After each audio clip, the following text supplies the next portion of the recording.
Hi, Gil from Testing Gil here. Design patterns are very useful. They help us create readable and maintainable code.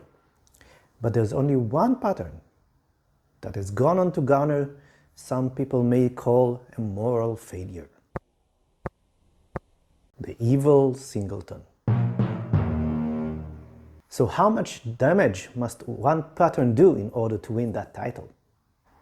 Here's an example.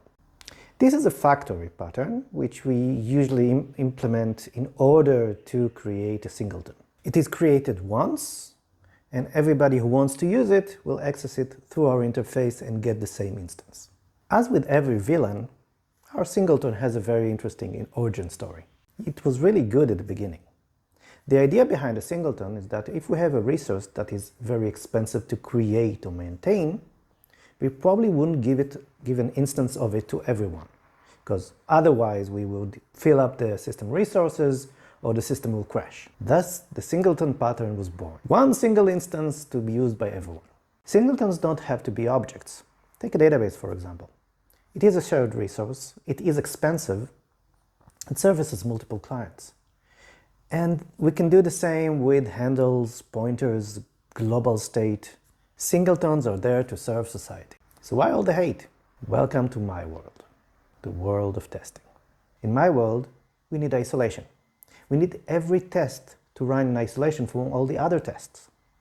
Singletons break this promise.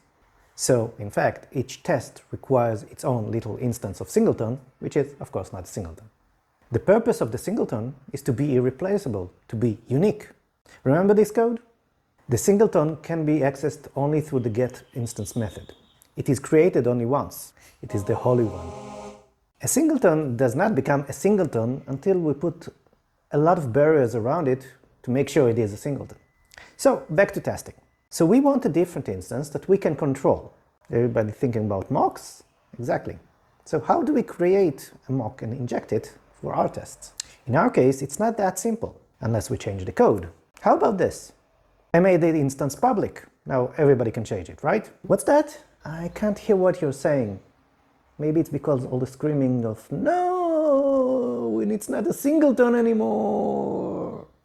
Oh, but I assure you, it is a singleton. In production, there will be only one. Really, I checked. What, you don't believe me? Or maybe you're afraid that someone, somewhere in the future, let's call them an idiot, might call this thing.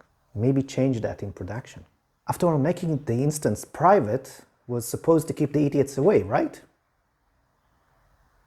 No.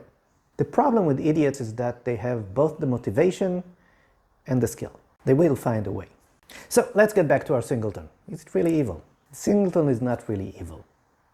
All the evilness that we're talking about comes from the need to change the code for the tests, breaking our immaculate design. So let's talk about this immaculate design that doesn't support testing. Maybe the design is good, but I don't have proof that the code actually works. So we have two options. Either change the code or drop the tests. Tests are tools that we use in order to ensure that what we deliver works. We don't get points for good design. We get points for something that works. And if we need to change the code, it's not for the sake of the tests. It is to make sure that the code that we deliver actually works. Before, it was untestable. Now, it is working with proof. Singletons are not evil, and patterns are not holy. If my code is not testable, you better be sure that I'm going to make it testable by changing it and having proof that it actually works. Thanks for watching. If you like this video, hit the like and subscribe buttons. Leave me some comments down below. Have a nice day and enjoy your work week.